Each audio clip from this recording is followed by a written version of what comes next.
জুনাইত কেএমএছএছৰ কেন্দ্ৰীয় নেতাক আক্ৰমণৰ ঘটনাক লৈ প্ৰতিক্ৰিয়া উপসভাপতি সৈয়দ পাৱক আক্ৰমণ সন্দৰ্ভত হৰব হৈ পৰিছে কৃষক মুক্তি সংগ্ৰাম সমিতি মিছিং স্বায়ত্তশাসিত পৰিষদত সংঘটিত দুৰ্নীতিৰ তথ্য বিচৰাৰ বাবেই নেতাজনক আক্ৰমণৰ অভিযোগ উত্থাপন হৈছে টিএমপিকেৰ সদস্যৰ দ্বাৰা দুই ৰাজনৈতিক নেতাই তেওঁক আক্ৰমণ কৰাৰ অভিযোগ উত্থাপন হৈছে আজি ধেমাজিৰ লায়ন্স ক্লাবত সংবাদমেল আয়োজন কৰি ৰাজ্যিক সম্পাদক বিদ্যুৎ শইকীয়াই টিএমপিকে স্থিতি স্পষ্ট কৰিবলৈ দাবী জনাইছে আৰু লগতে আক্ৰমণকাৰী শীঘ্ৰেই গ্ৰেপ্তাৰ কৰিবলৈ প্ৰশাসনক আহ্বান জনায় কাউন্সিলত চলি থকা মিছিং অটোনমাস কাউন্সিলত চলি থকা দুৰ্নীতি অনিয়ম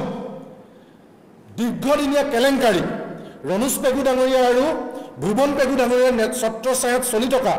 ব্যাপক কেলেংকাৰীৰ বিৰুদ্ধে তেওঁ যুঁজি আছে গৈছিল আৰু এখন কাগজ দিছিল যে আমাক এই তথ্যকেইটা লাগে আৰু সেই কাগজ দিয়াৰ পাছৰ পৰা তেওঁলোক ব্যাপক ভাবুকি আহিছিল আৰু সেই ভাবুকি দিয়া মানুহখিনিয়ে যিহেতু তেওঁলোকে নিজকে মিছিং জনগোষ্ঠীৰ অন্যতম এটা শক্তিশালী সংগঠন টাকাম মিছিং পৰিং কেবাঙৰ সদস্য বুলি নিজকে পৰিচয় দিয়ে আৰু যিহেতু মিছিং অটোনমাস কাউন্সিলৰ দুৰ্নীতি আৰু আমাৰ সতীৰ্থগৰাকী এগৰাকী মিছিং যুৱক আৰু ঘটনাটো সংঘটিত হৈছে জুনাই অঞ্চলত মিছিং অধ্যুষিত এটা অঞ্চলত আৰু যিসকলে তেওঁক এই ঘটনাটোৰ লগত জড়িত নহবৰ কাৰণে ভাবুকি দি আছে তেওঁলোক আমাৰ অসমৰ থলুৱা মিছিং জনগোষ্ঠীৰ এটা জাতীয় সংগঠনৰ ব্যক্তি গতিকে আমি সততে ভাই ভাইৰ মাজত কাজিয়া বা এটা জনগোষ্ঠী এটা সংগঠন যিহেতু গোটেই ঘটনাটোৰ লগত জড়িত হৈ পৰিছে সেই কাৰণে আমি বিচাৰিছিলোঁ যে ঘটনাটো জুনাইতে মীমাংসা হওক সেই কাৰণে আমি বিচাৰিছিলোঁ যে